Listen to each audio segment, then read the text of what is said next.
안녕하세요. 저는 현재 베트남 주재원으로 일하고 있는 30대 남성입니다. 제가 현재 사는 곳은 한인이 거의 없어 일하는 사람들이 아니면 한국말 듣기가 참 힘들어요. 그래서 적적할 때마다 사연 채널을 찾아 다양한 이야기를 들으며 외로움을 달래고 있습니다. 그러다 보니 제 이야기도 여러분께 들려드리면 어떨까 싶은 생각이 들더라고요. 저도 남들 못지않게 경악스러운 사건 하나가 있거든요. 사실 가까운 사람들한테는 제 얼굴에 침 뱉기라 말하지 못하고 삭혀둔 일인데 이 자리를 빌려 대나무 숲처럼 홀가분하게 털어놓아 보려고 합니다. 저는 2년 전에 결혼을 했었어요. 아내는 같은 회사 직원이자 제 대학 후배이기도 한 여자였죠. 주변 사람들이 가끔 바보 같다는 소리를 할 만큼 착하고 배려심이 많은 여자였어요. 저도 그 마음에 반해 연애를 시작했고 큰 싸움 한 번 없이 결혼하게 된 것이었죠. 그런데 딱 하나, 결혼 전부터 문제가 되는 부분이 있었습니다. 바로 여자친구가 효녀였다는 점이었어요. 효녀가 그렇게 문제가 되는 부분인가 싶겠지만 문제는 너무 지나치다는 것이었죠. 결혼 날짜를 잡은 후 지나치게 우울해하는 모습을 보였습니다. 주변에서는 메리지 블루라고 해서 결혼 앞둔 여자들이 흔히 겪는 증상이라며 걱정 말라고 했지만 여자친구는 꽤 심각했었어요. 며칠 새 야위기도 야위고 밥을 먹다가도 헛구역질을 하며 화장실로 내달려 간 적이 한두 번이 아니었거든요. 아이, 하정아, 괜찮아? 정말 병원이라도 가봐야 하는 거 아니야? 괜찮아. 미안해. 오빠까지 밥도 제대로 못 먹고. 괜찮아. 아이, 뭐 그깟 밥이 대수야? 결혼 앞둔 여자들 그런 증상 있기도 한다지만 내가 보기에 하정이 너 증상이 좀 심각한 것 같아. 혹시 나한테 뭐 말 못할 문제라도 있어? 아니면 결혼을 망설이고 있는 거야? 그런 거 아니야, 오빠. 그냥 좀. 뭐 있구나. 뭔지 말을 해줘. 그래야 내가 알고 해결할 수 있는 문제면 해결을 하지. 해결을 바라는 문제는 아니야. 그냥 엄마 때문에. 어머님? 어머님이 왜? 평생 나한테 의지해서 사셨는데 나 결혼하면 앞으로 어떻게 사실까 싶어서. 결혼 이야기 나온 이후로 부쩍 우울해하시는 것 같고 이제 남의 가족 된다는 생각 때문에 슬퍼하시는 것 같아. 그게 무슨 말이야? 아, 그냥 나랑 결혼하는 것뿐이지. 여전히 너는 어머님 딸인데 지금처럼 자주 만나 뵙고 그러면 되잖아. 응, 그래야지 뭐. 여자친구가 우울해하는 이유를 알긴 했지만 나아지는 건 없었습니다. 그 뒤로도 여자친구는 한숨 쉬는 날이 잦고 가끔은 눈물을 보이는 날이 많았거든요.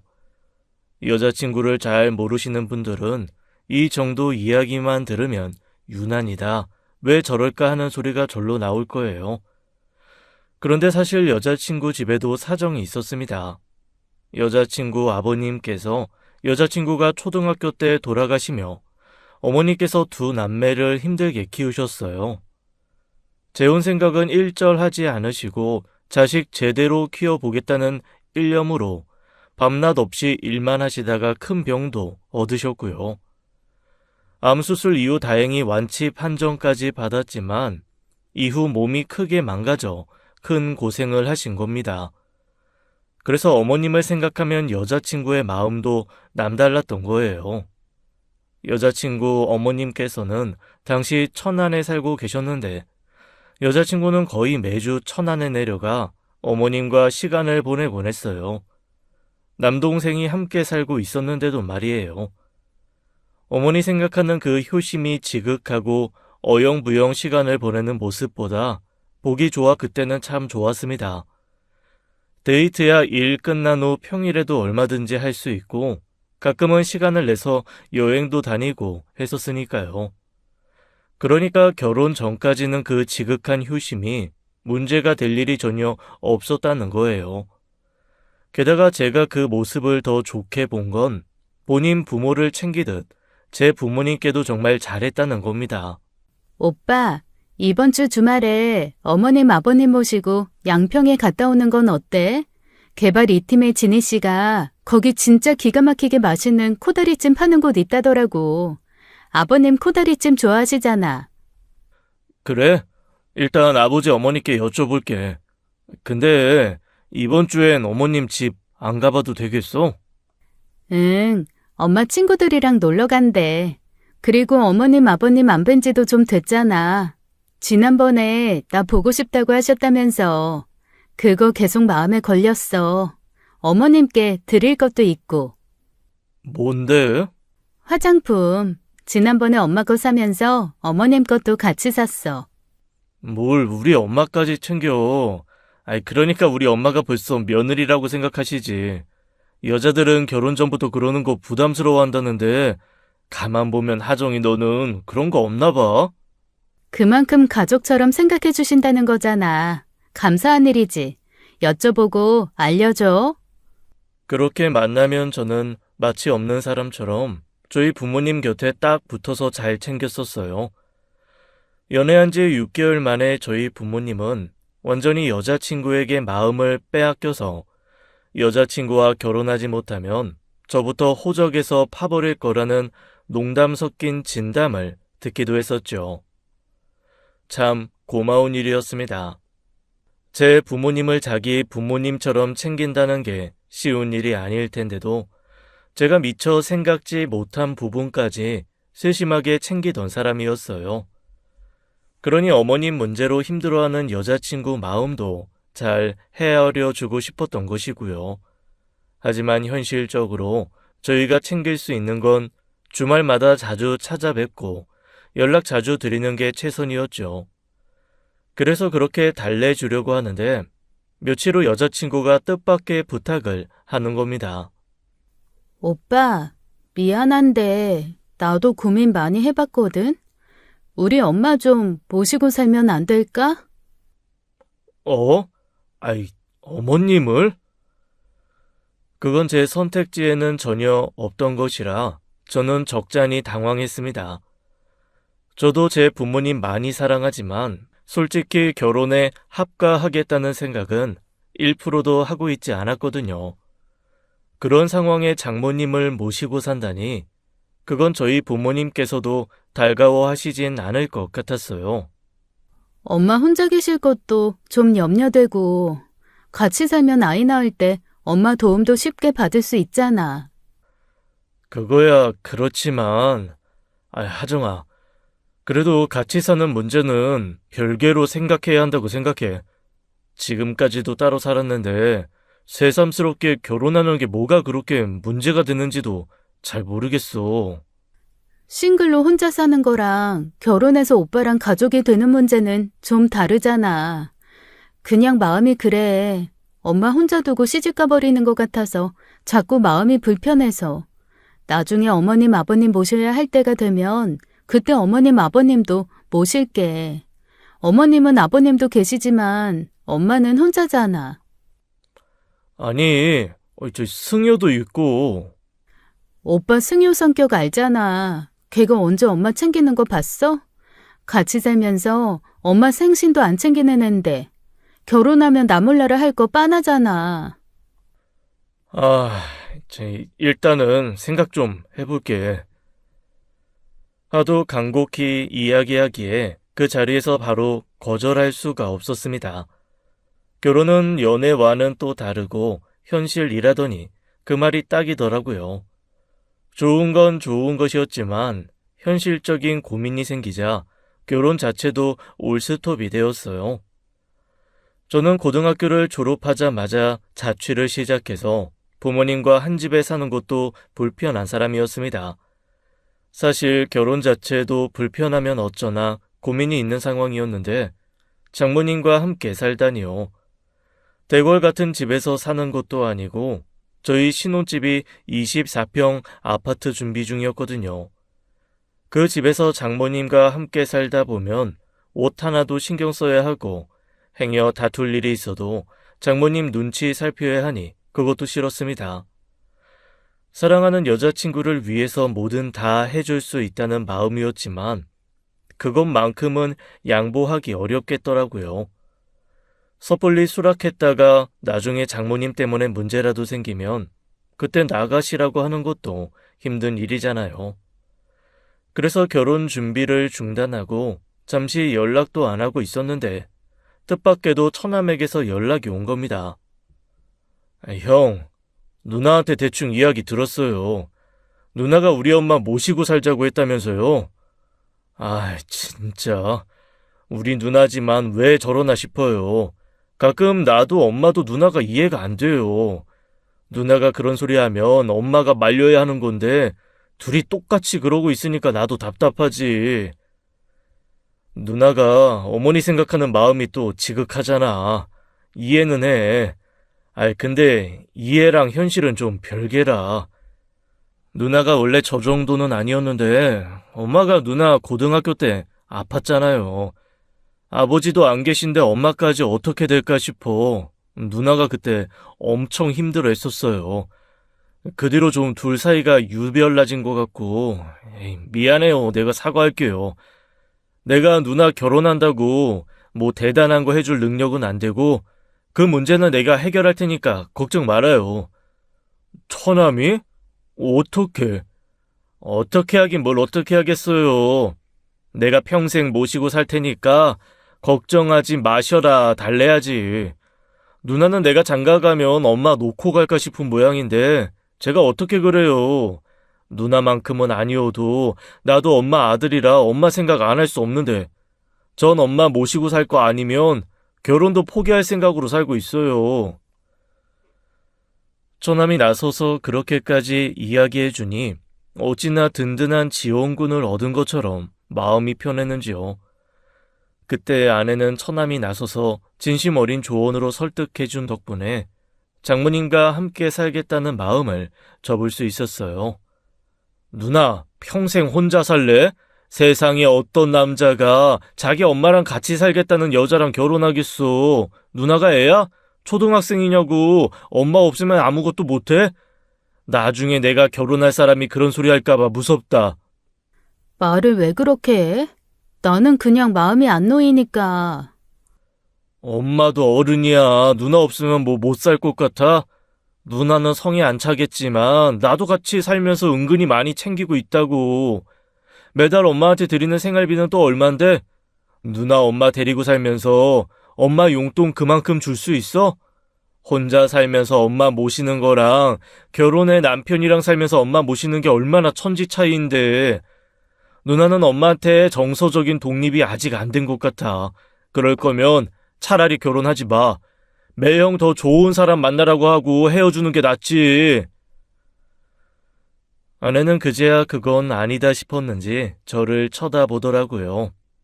제가 뭐라고 거들지도 않고 가만히 있자 그러다 헤어지겠다 싶었는지 결국 백기를 든 거예요. 저는 아내를 안심시키며 앞으로도 장모님 만나러 가는 일에는 터치하지 않고 자주 뵐 수 있도록 하겠다고 약속했죠. 실제로 결혼 후에도 자주 천안을 방문하곤 했었어요. 어떤 날은 아내가 금요일 퇴근 후 바로 천안에 내려가 주말을 보내고 일요일에 오기도 했고요. 시간이 지날수록 아내의 표정도 밝아지고 장모님을 만나 뵈러 갈 때마다 밝은 얼굴로 맞아주셨습니다. 그래서 전 이 문제가 다 해결이 된 줄만 알았어요. 결혼한 지 3개월이 지났을 무렵 아내가 갑자기 장모님이 서울로 이사를 오기로 했다는 겁니다. 이사? 장모님이 이사 온다고? 응, 다다음 주 주말에 이사하기로 했어. 사실 이사할 건 없고 옷집만 좀 챙겨서 오시면 돼. 갑자기 왜? 처남은 일 그만둔 거 아닐 거 아니야? 그치. 승효는 직장이 거기라서 아무래도 너무 멀고 그래서 엄마만 오시기로 한 거야. 우리 집 근처에 원룸 단지 있잖아. 거기 전세 계약했어. 뭐? 그런 이야기를 왜 지금 하는 건데? 그리고 원룸? 장모님을 원룸에 모셨단 말이야? 작은 아파트라도 구해볼까 했는데 오빠도 알잖아. 근처 집값이 장난 아니더라. 월세로도 알아봤는데 엄마가 그냥 원룸 전세가 낫겠다고 하셔서. 저는 너무 놀라 할 말을 잃었습니다. 아무리 장모님 일이라지만 그건 저와 상의 후에 결정해야 할 일이라고 생각했어요. 당황스럽기도 하고 황당하기도 하고 한편으로는 화도 났죠. 게다가 장모님께서 저희 집 가까운 곳에서 원룸 생활을 하신다는데 마음은 또 얼마나 불편하겠어요. 하정아, 그 문제는 나랑 상의했었어야지. 상의도 없이 장모님을 그렇게 가까이에 원룸에 모신다는 거야? 아니, 엄마만 좋다고 하면 뭐든 상관없는 일이라고 생각했지. 자주 찾아뵙고 연락도 자주 드리잖아. 근데 굳이 장모님을 여기까지 모시고 올 이유가 뭔데? 앞으로 아이 가지면 지금처럼 자주 드나들 수도 없고 그 전에 엄마 가까운 곳으로 모셔야겠다고 생각한 거야. 내가 그렇게 잘못한 거야? 아, 진짜 너? 이미 집 계약도 끝났고 이사만 앞두고 있는 상황이라 제가 나선다고 한들 너무 늦은 때였죠. 이래저래 모시고 와도 마음이 불편한 상황인지라 아내에게도 실망도 많이 했습니다. 하지만 뭐 어쩌겠어요. 이미 결정된 일이니 어쩔 수 없다고 생각했죠. 심지어 처남은 장모님이 2주 뒤에 나간다는 것도 뒤늦게 통보를 받았다더라고요. 미리 말하면 절대 못 가게 할 걸 알고 집을 다 구해다 놓고 이야기를 한 것이죠. 그런데 진짜 문제는 따로 있었습니다. 아내가 장모님 원룸 정세금 5천만 원을 저와 말도 없이 대출을 받은 사실을 알게 된 거예요. 장모님이 가지고 계셨던 돈 3천만 원과 아내의 대출금 5천만 원을 더해 8천만 원짜리 작은 원룸을 구한 건데 저에게 했던 말과 달리 돈이 부족해 반전세를 구한 것이었어요. 다달이 원리금과 더불어 세까지 도합 100만 원이 좀 더 되는 돈이 나가게 된 거였습니다. 하정아, 이거야 뭐야? 대출? 아니, 어머님 집 구해드린 돈이 대출이었어? 엄마가 가진 돈으로는 월세가 너무 비싸니까 전세가 낫지 않나 싶어서. 어차피 보증금은 다시 돌려받을 돈이라고 생각해서 문제 될 거란 생각은 안 했어. 이자는 생각 안 해? 아니, 왜? 왜 그렇게까지 해서 어머님을 모셔와야 하는 건데? 처남이랑 잘 살고 계신 분이었잖아. 그럼 대학은 왜 서울로 오고 취직도 왜 서울로 한 건데?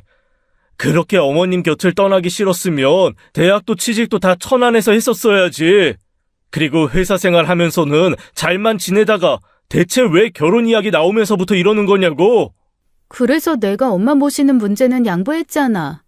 오빠 마음도 이해가 되고 승유 말도 일리는 있으니까 나도 그만큼은 물러선 거라고. 그리고 너 우리 신혼집 구할 때도 너무 많은 빚 지기 싫다고 이 집으로 한 거잖아.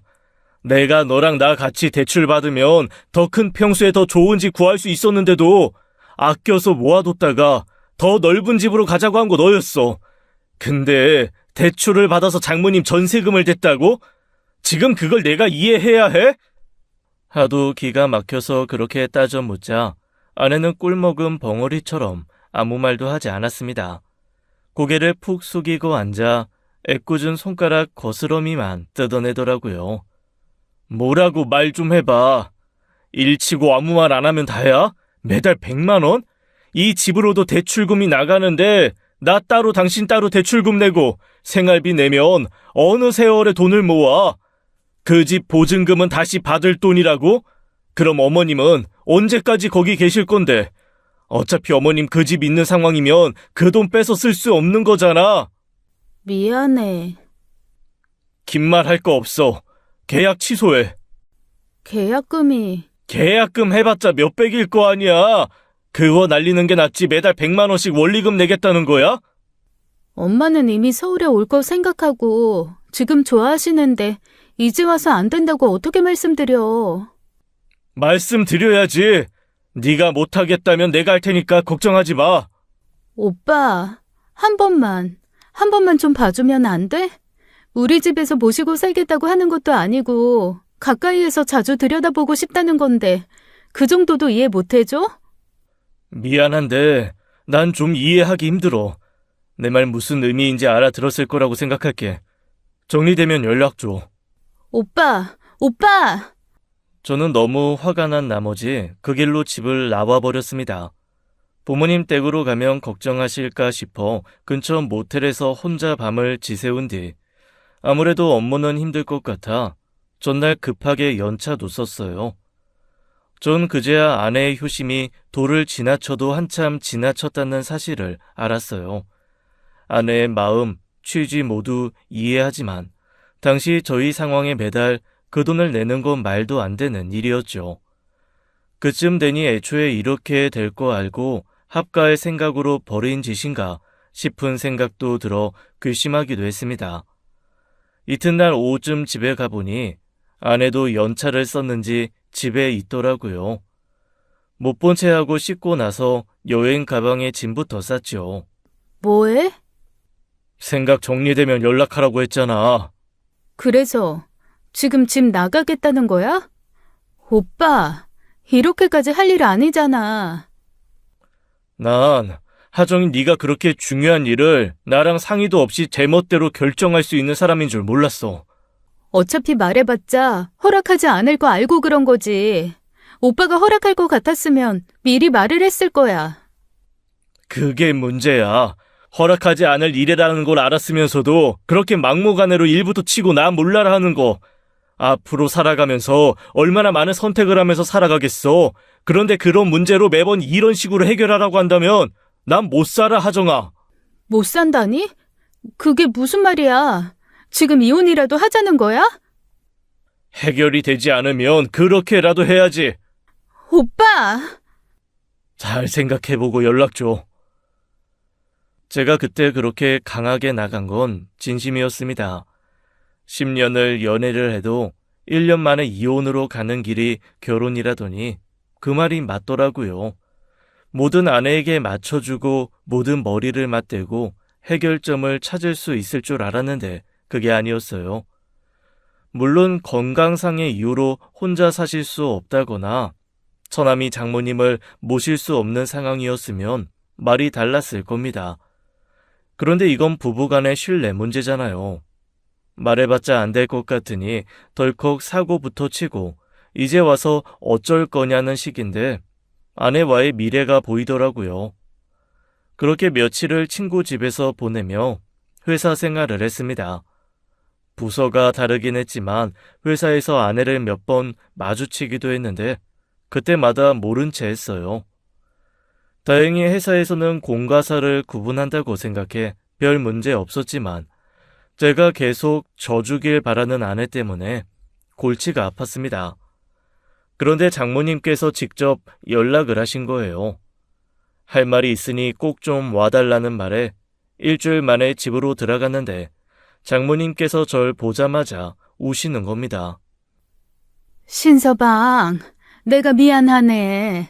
내가 잘못했어. 장모님 이러지 마세요. 저는 장모님께 사과 받으려고 그러는 거 아니에요. 내가 우리 하정이한테 심적으로 기대를 많이 하고 살아서 그래. 대학 하면서부터는 떨어져 살았지만 대학 보낸 거랑 시집 보낸 게 많이 다르더라고. 내 마음이 그랬어. 내 마음이. 요즘엔 다르다지만 그래도 출가 외인이라고 보내면 영영 남의 자식 되는 것 같고 그래서 내 마음이 허하고 힘들어서 내가 부탁한 거야. 그러니 제발 한 번만 용서해주게, 응? 장모님께서 이러신다고 해도 나도 그 집에 내 돈 넣었어. 3천만 원. 대출 이자가 마음에 걸리는 거면 나중에 나 가거든 그거 다 자네가 갚게. 평생 이자라고 생각해도 그 정도는 안 되잖아. 내가 하나 남김없이 자네 줌세, 응? 장모님.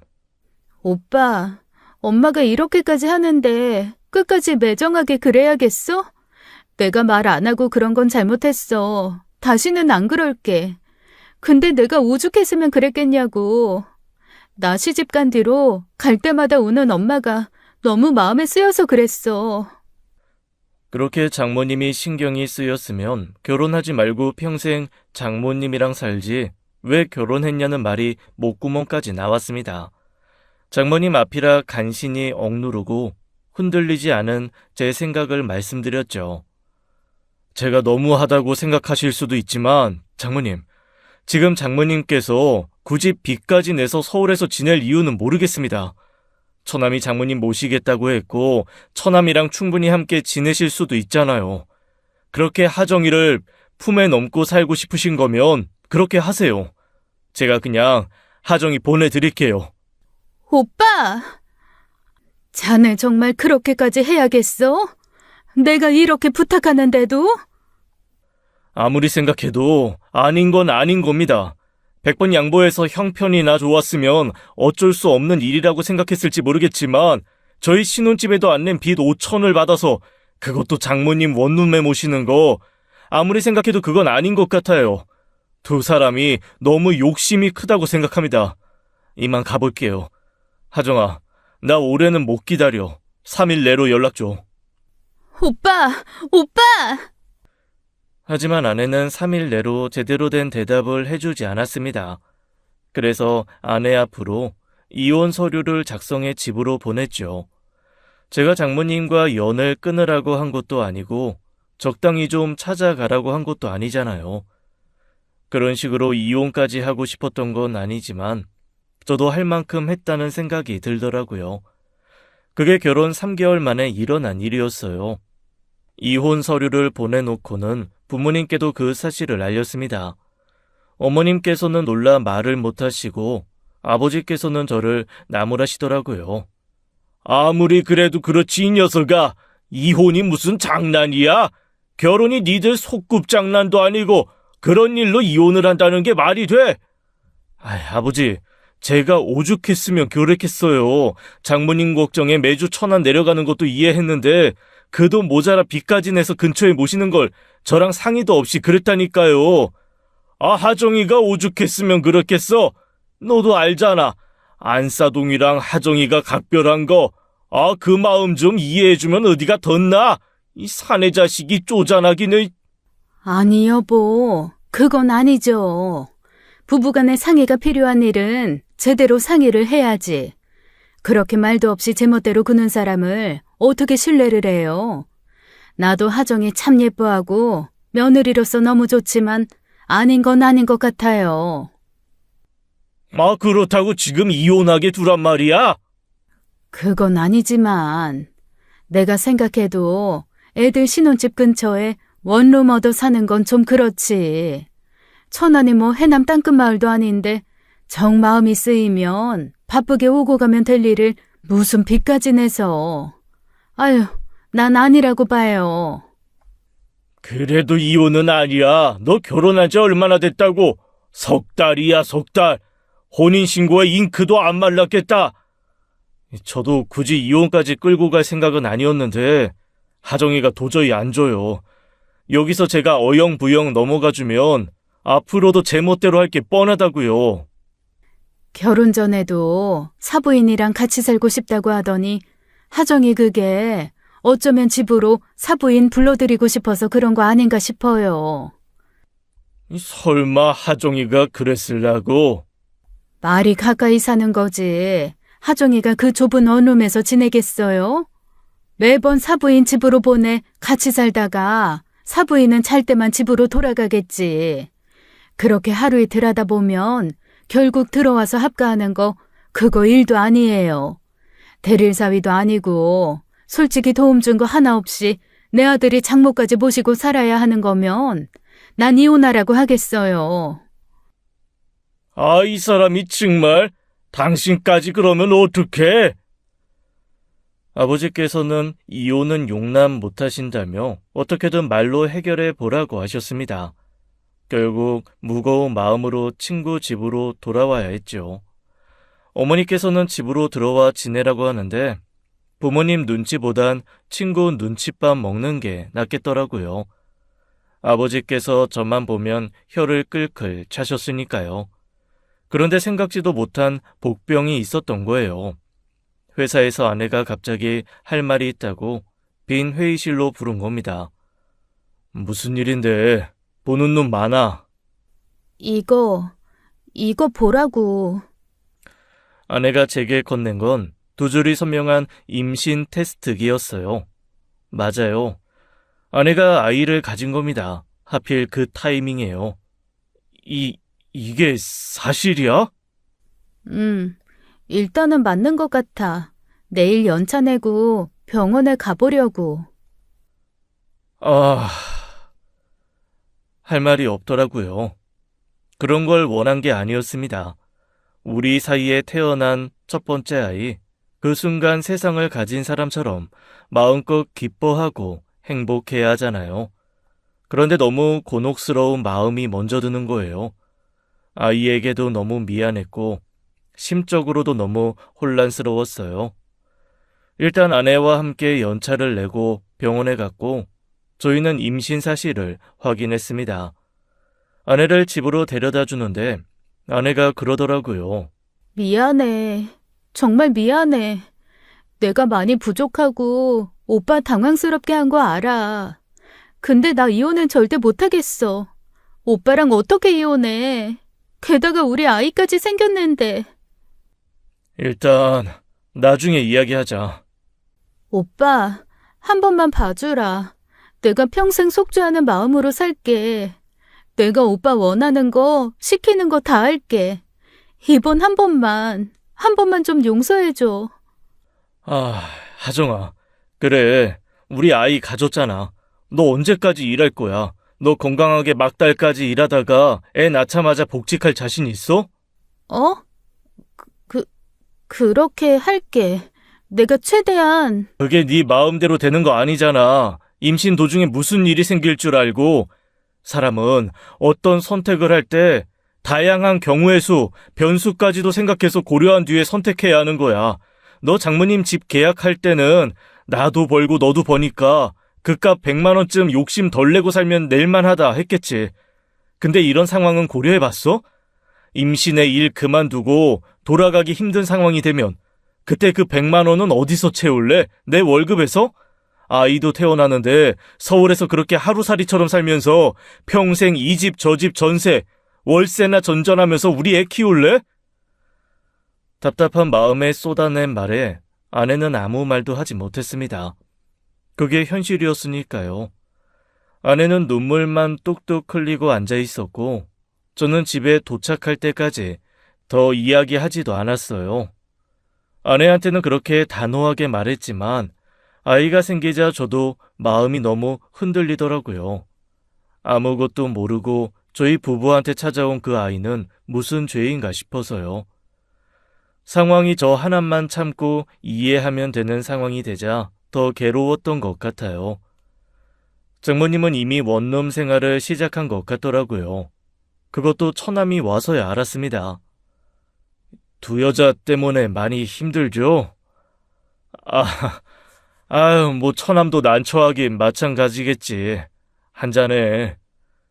죄송해요, 매용. 엄마 설득하는데 실패해서. 솔직히 말해서 어떻게 해야 할지 모르겠어.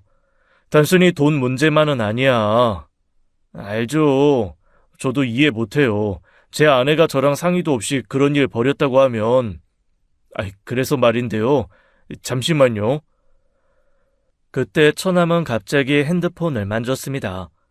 그러더니 저한테 핸드폰 확인 좀 해보라고 하더라고요. 무슨 일인가 싶어 핸드폰을 꺼내봤더니 제 계좌로 3천만 원이 들어와 있는 거예요. 제가 모은 돈이 아직 그렇게밖에 안 돼요. 엄마가 아무래도 저한테 미안한 마음에 그 집은 그대로 두고 간 모양인데 뭐 아버지가 남긴 재산이라고 해도 따지고 보면 엄마 거죠. 제가 집 나가는 대로 나머지도 채워드릴게요. 뭐? 천한 집을 팔겠다는 거야? 어차피 엄마 아니면 그 집 가지고 있을 이유도 없었어요. 저야 회사 기숙사도 있고요. 아니야, 처남. 일단 가지고 있어. 그 집 장인어른 살아 계실 때부터 살았던 곳이라며. 그런 추억이 있는 곳인데 그런 식으로 정리하는 건 나도 원하지 않아. 추억은 기억 속에 있는 거지 공간에 있는 거 아니에요. 제 마음이 불편해서 그래요. 차라리 그 집 팔아서 근처 전셋집이라도 얻으면 낫잖아요. 처음부터 그렇게 했으면 이렇게까지 문제가 커질 일도 아니었는데 엄마도 누나도 아무것도 포기할 생각 없이 욕심만 부려 생긴 일이죠, 뭐. 저남은 한사코 됐다는데도 자기 돈으로 일단 대출금 일부를 갚으라고 하더라고요. 장모님께서 천한 집을 팔지 않고 가진 현금만 가지고 올라오신 이유는 예상했던 대로였어요. 장인 어른과 함께 했던 추억이 있는 공간을 놓치고 싶지 않았던 겁니다. 그 오래된 집에서 한 번도 이사 가지 않고 산 것만 봐도 알 수 있었어요. 그나마 처남이 정신 똑바로 차리고 장모님과 아내에게 따끔한 질책을 해서 결국 일단락이 되었죠. 계약했던 집이 생각보다 빨리 나가면서 상황이 순조롭게 됐어요. 장모님은 지하철로 새 정거장 거리에 17평 아파트 전세를 구해 들어가셨고요. 처남이 기숙사로 들어가게 되면서 반쪽짜리 해피엔딩을 맞이한 것 같지만 사실 해결된 것 같지도 않았습니다. 결국 아내와 장모님은 살던 집은 팔렸지만 본인들 고집대로 원하던 걸 손에 넣은 셈이었으니까요. 그 후 아내는 제게 정말 잘했습니다. 사실 장모님이 가까이 살게 되면서 아내가 집에 머무는 시간도 많아졌고 뒤늦게 신혼생활 기분도 좀 나더라고요. 물리적 거리를 좁혀서 심적 안정을 찾고 싶었던 건지 같은 서울 하늘 아래에 있다는 것 자체만으로도 아내와 장모님은 빠르게 안정을 찾아갔어요. 비 온 뒤 땅이 굳어진다고 저희 부부에게도 그런 일이 있었던 거라고 생각하며 전화위복이라고 생각하기로 했죠. 다시 꿈꾸던 신혼생활을 하려나 싶었는데 악몽, 그것도 아주 끔찍한 악몽 같은 일이 기다리고 있었어요. 그것도 그냥 먹구름이 아니고 거대한 번개구름이었습니다. 아내가 임신 4개월쯤 됐을 거예요. 어느 주말 장모님과 외출을 다녀온 아내가 가방을 식탁에 놓고 급하게 화장실에 들어갔었어요. 급하게 움직이다가 가방이 쓰러지면서 가방 안에서 뭔가가 나와서 보니 다름 아닌 부적이었습니다. 빨간 천에 쌓여 휴대용으로 가지고 있기 좋은 말 그대로 딱 부적이요. 아종아, 이게 뭐야? 어? 아무것도 아니야. 왜 가방을 함부로 열어봐. 가방 쓰러지면서 나온 거 본 거야. 왜 말을 그런 식으로 해? 미안해. 별거 아니니까 신경 쓰지 마. 그거 부적이잖아. 부적인 거 몰라서 물은 거 아니야. 어디서 난 거야? 갑자기 웬 부적? 엄마가 줬어. 아이 건강하게 낳으라고. 이리 줘. 부적 같은 거 가지고 있지 마. 왜? 엄마가 나 생각해서 해준 건데. 아이 가진 엄마가 그런 물건 함부로 가지고 있어도 돼? 내가 알아서 할 테니까 이리 줘. 장모님한테는 가지고 다닌다고 하고. 제가 단호하게 손을 내밀며 요구하자 아내도 별 수 없이 부적을 건네주더라고요. 그런데 다음 날 장모님으로부터 원망스러운 연락을 받은 겁니다. 신서방, 내가 하정이 해준 부적 빼앗아 갔다며? 아, 장모님, 저희 그런 거 안 믿어요. 괜히 그런 물건 가지고 있는 게 더 찝찝하고요. 아유, 이래서 젊은 사람들이 알았어. 알았으니까 일단 하정이 편에 돌려줘. 안 믿으면 가지고 있어도 그만 아니야. 그거 하정이가 꼭 가지고 있어야 돼. 안 그러면 큰일 난다니까. 큰일은 무슨 큰일이요. 아이, 장모님께서 그런 곳에 의지하는 거 다 이해합니다. 하지만 하정이 데리고 다니지는 말아주세요. 임산부잖아요. 내가 설마 내 딸한테 안 좋은 짓이라도 할까봐 그래? 아유, 알았으니까 줘. 그게 얼마짜린데? 큰 돈 쓰셨어요? 제가 그럼 그 돈 드릴게요. 신서방, 그러지 말고 좀 줘. 거기서 하는 말이 애한테 좀 안 좋은 기운이 있다고 해서 그런 거야. 하정이가 건강하게 아이 잘 낳으려면 가지고 다니는 게 좋다고 하니까. 안 믿기더라도 내 마음 편하라고 좀 줘, 응? 장모님께서는 어찌나 간절히 이야기하던지 일단 알겠다고 하고 전화를 끊어야 했어요. 저는 점이나 부적, 미신 같은 걸 잘 믿는 타입은 아닙니다. 어려서 그쪽으로 큰 돈을 썼던 이모와 문제가 있었던 어머니를 보고 자란 역량도 있었고요. 이모는 굿한다고 얼마, 부적 쓴다고 얼마, 이모부 몰래 저희 엄마한테 그렇게 돈을 빌려가곤 했었어요. 어머니는 그만 좀 하라고 성하고 결국 거의 의절까지 갔다가 지금은 이모도 정신 차리고 그쪽으로 발길을 끊었고요. 어려서부터 그 과정을 쭉 지켜봐 오면서 깨달은 건 잘된 일은 어떻게든 잘 되고 문제가 될 일은 무슨 수를 써도 문제가 된다는 거예요. 세상에 굿 한 번에 부적 하나에 사라질 불운 같은 게 어디 있겠어요. 하지만 마음 편하자고 하는 일이라는 말에는 어느 정도 동의했습니다. 어차피 저는 믿지도 않으니 장모님 마음 편하라고 양보할 수 있는 문제였으니까요. 하지만 아내가 장모님 따라 점집에 드나드는 건 다른 문제였어요. 장모님이 하도 달라고 하니까 드리는데 하정이 너는 그런 데 가지 마. 알았어? 나도 알고 간 건 아니었어. 그냥 엄마가 하도 가자고 하니까 몇 번 간 거지. 막 이상한 곳은 아니야. 아무튼 장모님이 따로 간다고 하시는 건 내가 말릴 수 없지만 너는 가지 마. 돈 쓰는 건 더 안 되고 부적도 큰 돈 쓰신 것 같던데 괜히 보태지 말라고. 알았어. 그렇게 일단락된 문제라고 생각했었어요. 그 점집과 부적이 저한테도 이미 마술을 뻗은 줄도 모르고 말입니다. 그저 돈을 버시는 분도 아닌데 기숙사 생활하는 아들은 생각도 안 하시나 그럴 돈 있으면 처남 좀 도와주지 그런 생각밖에 없었죠. 그런데 얼마 뒤 아내에게 청천벽력 같은 일이 생긴 거예요. 바로 제가 베트남 주재원 발령 대상자가 된 겁니다. 제가 원한 것도 아니었고 심지어 차장님에게 완곡하게 거절 의사까지 보였어요. 아이, 차장님 이건 아니죠. 저 이제 신혼이고 하정이 곧 아이 낳는데 베트남이라뇨. 미안하게 됐어. 근데 갈 만한 사람이 없는데 어떡해. 그나마 신 과장이 가장 어리고 금방 갔다 올 수 있으니까. 금방이라니요. 2년이잖아요. 말이 2년이지 더 늘어날 수도 있고. 안 돼요. 재고해 주세요. 네? 근데 나도 신 과장 생각해서 밀어붙인 거야. 주재원 2년이면 다른 동기들보다 훨씬 빨리 승진할 수 있는 기회가 있는데 먼 미래를 보자, 신 과장아, 응? 생각지도 못한 일이라 그야말로 멘탈 붕괴였습니다. 당연히 아내도 사내 소식을 통해 들었죠. 아내는 저보다 더 당황한 것 같았어요. 아이 문제는 둘째치고 같은 서울 하늘 아래에 있어 좋았던 장모님과 헤어져야 하기 때문이었습니다. 오빠, 이게 무슨 말이야? 베트남이라니. 갈 거 아니지? 모르겠어. 나로 확정된 분위기라. 말도 안 돼. 세상에 어떤 회사에서 본인이 원하지도 않는데 외국살이를 시켜? 게다가 신혼이잖아. 결혼한 지 1년도 안 된 사람을 주재원을 보낸다고?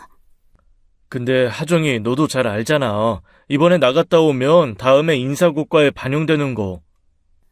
승진 그거 1년 늦게 하면 뭐 어떻다고. 그래서 나랑 애는 두고 가겠다는 거야? 무슨 말이야. 내가 가면 너도 가야지. 그럼 신혼부터 기러기 아빠 하라는 거야? 뭐? 나는 못 가. 내가 거기 가서 뭐해. 애 맡길 것도 없고 일도 안 하고 그냥 거기 가서 애만 보고 2년을 살라고? 어차피 파견될 때까지 시간 남았으니까 좀 생각해보자. 하나가 해결이 되면 다른 하나가 터지는 게 아주 진절머리가 날 것 같았습니다.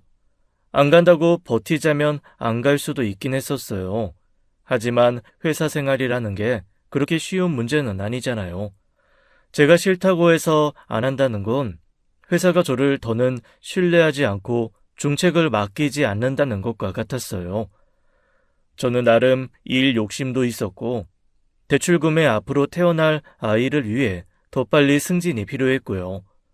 주변 선임들의 설득과 현실적으로 생각했을 때 결국 제가 갔어야 했어요. 문제는 아내와 장모님이었죠. 베트남 절대 안 돼. 가려거든. 신서방 자네 혼자 나갔다 와. 제가 몇 달이면 고민도 안 하죠. 근데 2년이잖아요. 사실 더 길어질 수도 있고요. 결혼한 부부면 같이 가야지 어떻게 따로 살아요? 앞으로 살아갈 세월 길어. 고작 2년 떨어져 산다고 뭐가 문제야? 애 키울 하정이 생각은 안 해? 내 도움 받아서 바로 복직할 생각하고 있는데 베트남 데려가면 애 맡길 곳도 없이 어떻게 할 건데? 물론 하정이가 일하는 건 현실적으로 쉽진 않겠지만 전 같이 가고 싶어요. 하정이랑 헤어지기 싫은 마음이야 이해하지만 장모님 딸 이전에 제 아내잖아요. 부부면 같이 살아야지 어떻게 2년을 떨어져 살라고 말씀하실 수 있어요. 그러니까 가지 마. 안 가면 될 일 아니야. 하정이한테 들어보니까 굳이 자네 아니어도 될 일인데 결국 간다고 했다며. 장기적으로 보면 가는 게 맞아요. 선임들도 저 밀어주려고 하는 거고요. 2년만 고생하면 앞으로 돈도 더 많이 벌고 편하게 살 수 있는데 뭐가 문제예요. 어차피 고생하는 거 똑같이 고생하면. 아, 글쎄 안 되면 안 되는 줄 알아. 장모님은 전에 없이 목청까지 높이시며 화를 냈고 대화를 할 수가 없었습니다. 문제는 아내가 장모님을 등에 업고 고집을 피운다는 것이었어요. 저도 솔직히 임신한 아내와 어린 아이를 무리하게 외국으로 데려가고 싶지는 않았어요. 그렇다고 2년을 기러기 아빠로 살 자신도 없었고요. 그래서 제가 제시한 타협안은 아이 낳고 1년 정도는 혼자 떨어져 살다가 아이 돌 때쯤 오라고 했습니다. 그런데 그마저도 싫다더라고요. 그냥 오빠만 2년 살다 와. 내가 애 키우고 있을게. 내가 생각하기엔 그게 최선이야. 네 말이 이해가 안 되는 건 아닌데 하정아, 너는 우리 부부가 타협해서 해결해야 하는 문제가 생길 때마다 이런 식이야. 조금도 손해는 안 보려고 하는 거. 아니, 현실적으로 그렇잖아. 한 사람만 고생하면 되는 건데 굳이 두 사람이 가서 고생할 건 또 뭐야? 나는 부부라고 생각해. 나도 고생하니까 너도 고생해봐라. 그런 생각이 아니라 같이 어려움을 겪어 나가면서 더 끈끈한 가족이 되는 거라고 생각한다고. 모르겠어. 나 같으면 와이프 고생하는 거 싫어서 그냥 편하게 있으라고 할 것 같아. 다 물어봐. 여직원들 다 그래. 나도 갈 거냐고. 그 더운 나라에서 어떻게 2년을 살아. 그것도 신생아까지 데리고. 지금까지 내가 오빠한테 잘못한 거 많긴 한데 이 문제는 별개라고 생각해. 그렇게 끊임없는 대립이 있었고 결국 이야기가 나온 지 한 달이 지나도록 답은 나오지 않았습니다. 그래서 어떻게 됐냐고요? 저 혼자 갔어요. 그것도 아주 황당하고 어처구니 없는 이유로 말입니다. 어쨌든 저는 회사에 가겠다고 말해둔 터라 여러 가지 준비가 필요했어요. 그래서 일단 비자부터 해서 여러 가지 준비해야 할 서류를 회사에 제출해야 했죠. 그때 혹시 몰라 아내의 배우자 비자도 신청하기로 했죠. 오든 안 오든 한 번에 해결해야 하는 문제였거든요. 그래서 혼인신고서와 가족관계증명서를 떼려고 정부 24에 들어갔는데 저는 시스템 오류인 줄 알았습니다. 아내의 이름이 있어야 할 가족관계증명서에 엉뚱한 사람이 있었던 거예요. 몇 번이나 다시 조회하고 발급해도 똑같았고 시스템상 오류라고 생각해 전화했지만 그럴 리 없다는 연락을 받았죠. 그래서 구청에 직접 찾아가 물었어요. 제 가족관계증명서가 좀 이상한데요. 제 배우자라네요. 제 아내 이름이 아니라 저희 장모님 이름이 있어요. 예? 그럴 리가요. 제가 다시 한번 조회해 볼게요. 제 말에 직원도 황당하다는 듯 쳐다보았습니다. 조금 피곤한 기색도 보이는 것 같았어요. 저를 진상 민원인 중 하나쯤으로 본 것 같은 그런 표정이었죠. 하지만 저는 몇 번이나 확인했거든요. 배우자분이 오양자 씨로 되어 있는데 이분이 장모님이라는 말씀이세요? 네, 출생 연도를 보세요. 저는 91년생이고 저희 장모님 70년생이시잖아요. 그렇긴 한데 이게 오류가 이렇게 나올 수 없는 거거든요. 혹시 혼인신고를 본인이 하셨을까요? 아니요, 아내가 했는데요. 혼인신고 작성하실 때 이분 인적사항을 직접 기입하지 않는 이상 가족관계 등록이 이렇게 될 수가 없어요. 저희도 다 기입해 주신 대로 하는 거라서요. 아니, 그게 무슨 말도 안 되는 소리예요. 저희 아내가 직접 와서 했다니까요. 제가 황당해서 재차 다시 확인해 달라고 하자 직원은 난처하다는 듯 서류를 빤히 보더니 주변을 둘러보더라고요. 그러다 막 들어온 직원한테 묻는 겁니다. 계장님, 이것 좀 확인해 주시겠어요? 이분께서 혼인신고가 잘못된 것 같다고 하시는데. 에? 그럴 리가. 본인이 안 오셨어요? 제 아내가 와서 했는데요. 배우자에 제 아내 이름이 있어야 하는데 제 장모님 이름이 있다니까요. 답답한 마음에 다시 한번 호소하자 그제야 직원은 어처구니가 없다는 듯 서류를 보더라고요. 그런데 빤히 보던 계장이라는 사람이 다소 놀란 표정을 지으며 저를 보는 겁니다. 그러니까 오양자 이분께서 아내가 아니라 장모님이라는 거죠. 이거 내가 직접 받은 서류인데, 그때 김 주무관 병간에서 내가 급하게 일 도와준 날 있잖아. 내가 그때 받은 것 같은데, 그래서 내가 정확히 기억해요. 오양자 씨가 직접 신청했었어요. 네? 그게 대체 무슨 말씀이세요? 저희 장모님이 이 혼인신고서를 직접 작성해서 주셨다고요? 나도 이상하다고 생각은 했지. 세상이 어디 제 개념대로 돌아가나요? 아들뻘인 남자랑 재혼한 나보다 싶었고 옆에서 딸도 증인이라고 거들고 있었는데 뭐라고요? 무슨 사정인지 모르겠지만 일단 저희는 가져오신 서류대로 절차에 따라 할 뿐이에요. 본인 신분증이랑 다 챙겨오셨던데 그럼 어떡해요? 정정해 주세요.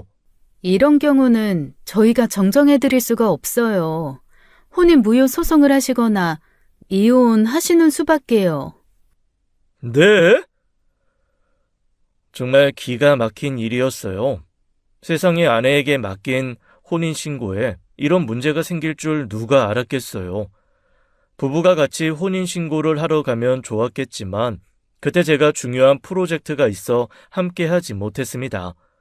아내가 서운해하는 기색도 없이 너무 흔쾌히 본인이 알아서 하겠다고 해서 혼인신고서를 작성해서 준 거예요.